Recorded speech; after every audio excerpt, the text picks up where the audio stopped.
일단 지진 자체는 기본적으로 그 바탕에 깔려 있는 거는 불확실성입니다. 발생을 해야 되는데 언제 발생할지 모르기 때문에 그 불확실성이 항상 불안한 거고요. 반대로 또 반대로 생각해 볼 수도 있는데요. 지진은 한번 발생했으면 네. 그게 어떤 식으로 다시 한번 돌아와서 그 정도가 발생할 수 있는 일반적인 상황이 있는데 그거를 지진의 재래주기라고 하고요. 당연히 지진은 크게 발생했던 지역에서 재래주기가 되면 또다시 크게 발생합니다. 그리고 그 사이에는 또 좁은 재래주기로 그것보다는 작은 규모의 지진이 발생을 하게 됩니다. 근데 이제 그 재래주기라는 게 사실은 좀 신빙성이 저는 어느 정도 있다고 생각을 해요. 네. 그러니까 뭐 불의고리도 50년 주기설이라는 게 있잖아요. 1960년에 그때 당시 지진이 8.0 이상 규모의 대지진이 무려 17차례나 있었다고 합니다. 그런데 1960년으로부터 50년 뒤잖아요. 동일본 대지진이 일어난 해가 2011년이었으니까 거의 50년 그 재래주기라는 것이 지금 계속 연쇄적으로 일어나는 지진의 바로 그 재래주기 때문이라고 볼 수도 있는 거죠. 그럼 어쨌든 재래주기설 뭐 이런 거에 입각해서 본다면 좀 위험한 지역이 앞으로는 이제 예상이 되는 지역은 있을 것 같아요.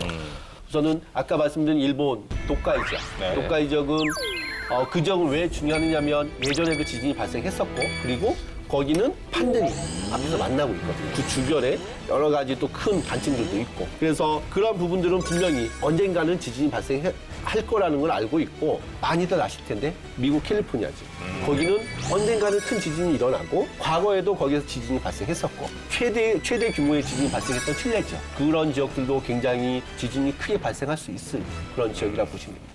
그러한 이력들을 근거로 해서 판단을 하기 때문에 그것도 일종의 과학적인 근거가 되는 거죠. 그렇다면 우리나라에도 지진 재래주기 같은 게 있을까요? 여기서 바로 또다시 의미 있는 G 룰 하나 들어가겠습니다. 쥐를? 정말 쥐를? 모두가 지금 한 단어로 연상했어요. 아, 그래요? 네. G 룰이에요, 룰. G 룰. 그래, 룰. 어떤 법칙이 있느냐. 172한의 법칙이 있습니다. 172한. 그렇죠. 일본에서 규모 7 이상의 지진이 발생하면 한반도에 반드시 2년 안에 지진이 온다는 겁니다. 172한. 아. 2005년 3월에 후쿠오카에 규모 7.0 지진이 있었죠? 네. 그리고 1년 10개월 뒤 2007년에 우리나라 오대산에서 규모 4.8 지진이 발생했습니다. 우와. 그리고 네. 1995년 1월 일본 고베 대지진 규모 7.2였죠? 1년 11개월 뒤에 강원도 영월에서 규모 4.5 지진이 발생했습니다. 네. 한반도에 사실 4.0 이상 지진이면 꽤 큰 거거든요. 그럼요. 이 법칙을 개발했다. 이 법칙을 발견했다. 너무나 놀랍지 않습니까? 누가 발견했어요? 이거요? 제가 했죠. 진짜? 진짜 직접 하셨어요? 이건 정영진 요원의 지금 이 법칙인 거죠? 법칙은요, 이 젠틀맨 리그 말고는 없습니다. 진짜? 당연하죠. 근거가 있는 겁니까? 네, 그래서 우리나라는 규모가 5 정도 이상 되는, 그러니까 뭐 어찌 보면 컵이 가끔 이제 떨어져서 깨지기도 하는 그런 정도의 지진은 한 6년에 한 번 정도 발생하는 걸로 나와 있어요. 그러니까 초등학교 1학년 때 발생했으면 다음에 중학교 갈 때쯤 되면 이제 또 한 번 경험하게 된다는 거죠. 성인이 되기 전에 한 2-3번 정도.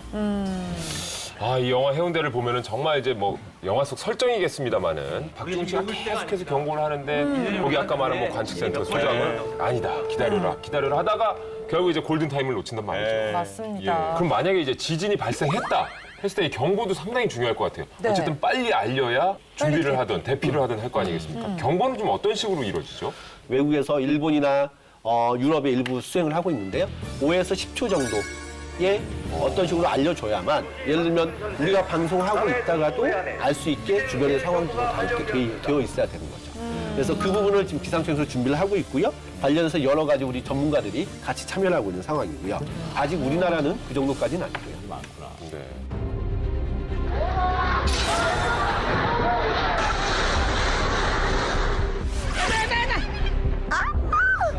무조건 우리가 알아둬야 할 곳, 가야 할 곳은 있을 수가 없어요?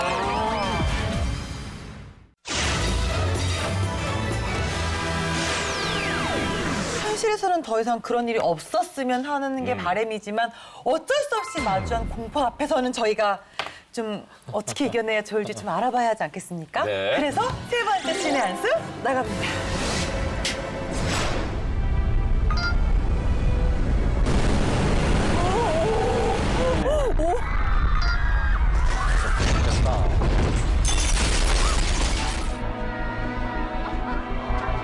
실제로 저렇게 온다고 생각해보면 저건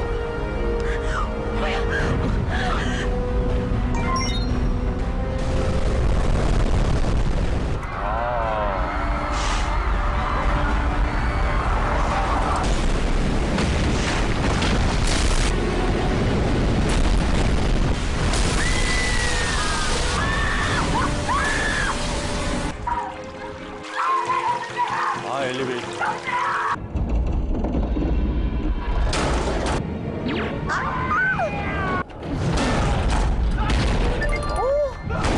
저 그냥 혼자 연기하신 거라면서요. CG니까.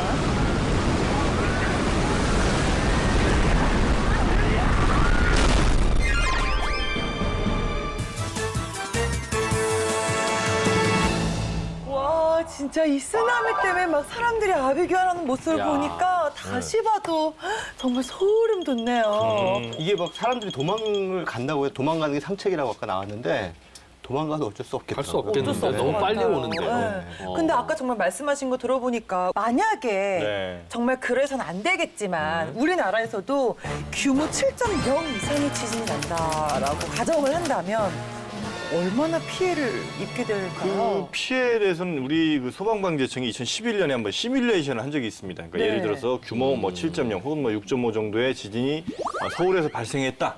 이 정도일 때 어떻게 될 것인가 이걸 시뮬레이션 해봤더니 6.5 정도 규모의 지진이 발생했을 때 무려 사망자 7,700여 명, 부상자가 10만 명이 넘어갑니다. 그리고 7.0이 넘어가면 67만 명이 사망하거나 다친다는 건데 그러니까 만약에 서울에서 정말 규모 7.0 이런 지진이 벌어진다면 뭐 상상하기 어려운 피해가 올 수 있다는 거죠. 예상이지만 67만 명이 진짜 한 도시의 인구 수준인데 그렇죠. 네. 그러니까요. 이렇게 크게 인명 피해가 나는 이유가 뭐죠? 그러니까 서울 시민들 1,000만 명이 이 사하라 사막에서 텐트 치고 사는 상황이면 그렇게 많이 다치지 않아요. 네. 근데 이제 높은 건물 안에 살다 보니까 결국은 그 지진 때문에 사망하거나 다치는 게 아니라 건물 때문에 사망하거나 다치는 거죠. 실제로는 1995년에 고베 대지진 때 전체 사상자의 80%인 5천 명이 건물 붕괴 때문에 압사하거나 이런 식으로 다쳤고요. 구마모토 지진도 사망자가 66명이었는데 대부분이 압사였습니다.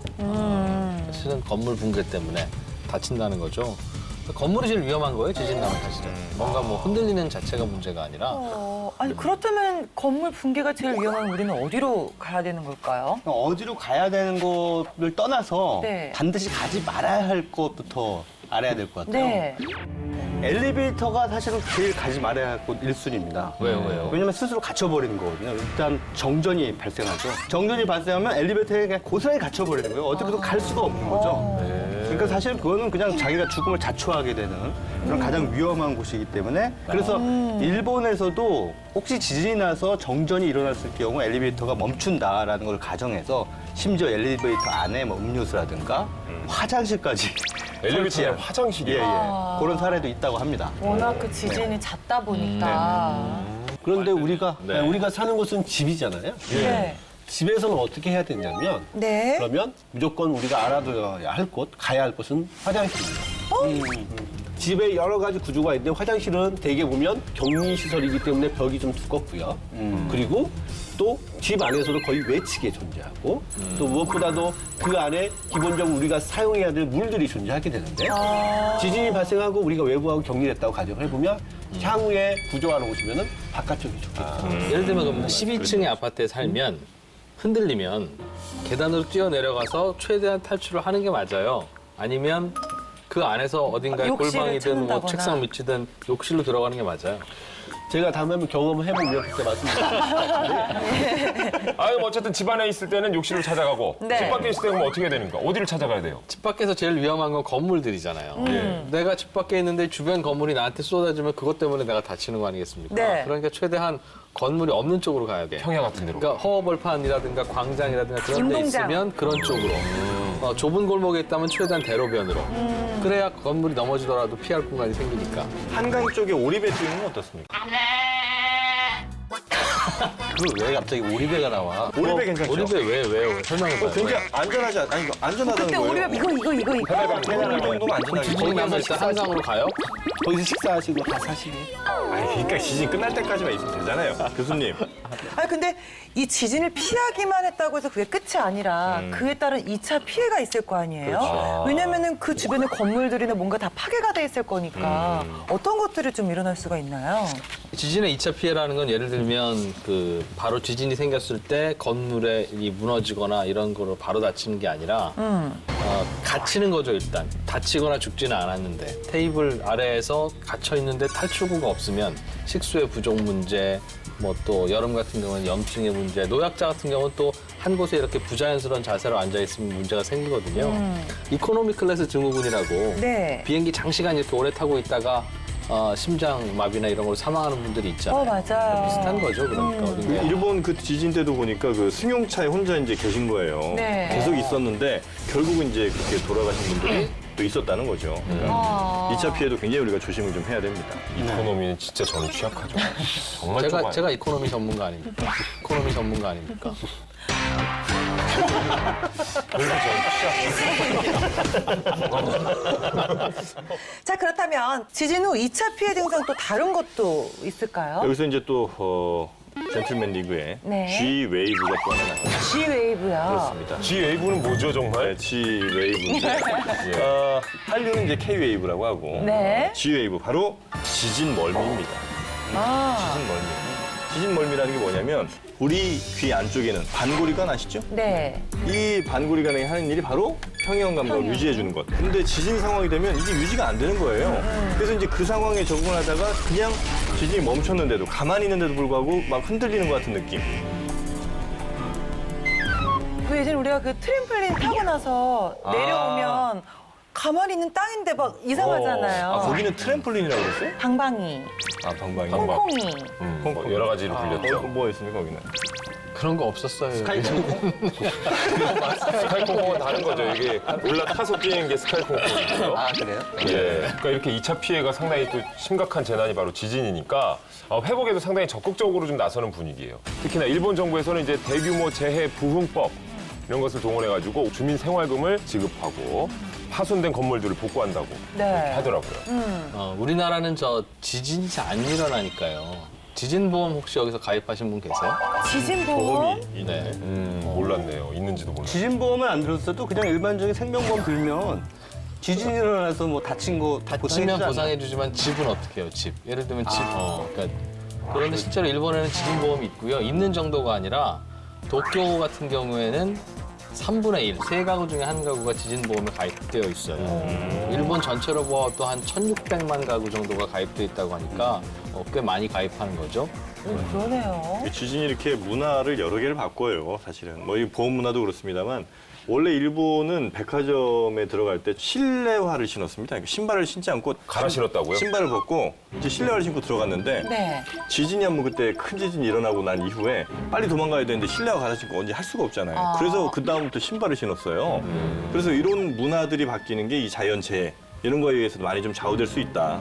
어차피 제가 이제 그 마무리 발언을 못할 가능성이 높기 때문에 이런 거라도 확보를 좀 하고 있습니다. 끝나기 전에 궁금한 게 있어요. 네. 쓰나미 있잖아요, 쓰나미. 네. 우리나라에는 잘 나타나지 않지만 요즘에는 해외 여행 가시는 분들이 많잖아요. 예. 그 동네는 쓰나미가 올 수 있지 않습니까? 네. 그럼 어떻게 해야 됩니까? 기본적으로 호텔에 있다라고 하면 달고 나가지 말고 호텔 위로 부쩍 올라가요. 그러면 쓰나미가 덮쳤을 때 그 호텔이 무너지지 않아요? 영화.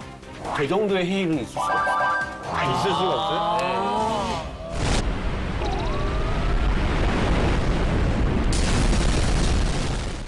모든 지진에 대한 어떠한 피해 정도는 그 나라의 경제력과 네. 관련이 있습니다. 맞아. 같은 경우의 지진이긴 하지만 지난번 칠레 지진 때는 상대적으로 피해가 작게 발생한 반면 네팔 지진 때는 피해가 컸잖아요. 그 규모 자체는 상대적으로 유사했거든요.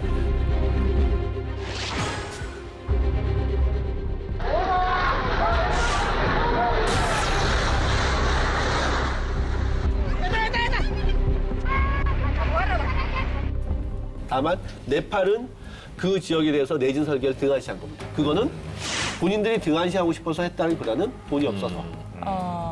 그래서 내진 설계하는 거는 결국 투자입니다. 1달러 투자하게 되면 거둬들이는 효과는 그 양쪽으로 7달러. 이 효과를 거둬들 수 있다고 합니다. 사후 약 방식이 아니고 우리가 실제로 미리 알고 미리 준비하는 자세 그리고 그에 따른 투자 또 최소한의 투자는 필요하다고 생각합니다. 네, 오늘 지진에 대해서 좀 알아봤는데요. 막연하게 불안감을 가질 것이 아니라 미리미리 준비를 하는 자세가 필요하다는 생각을 해봤습니다.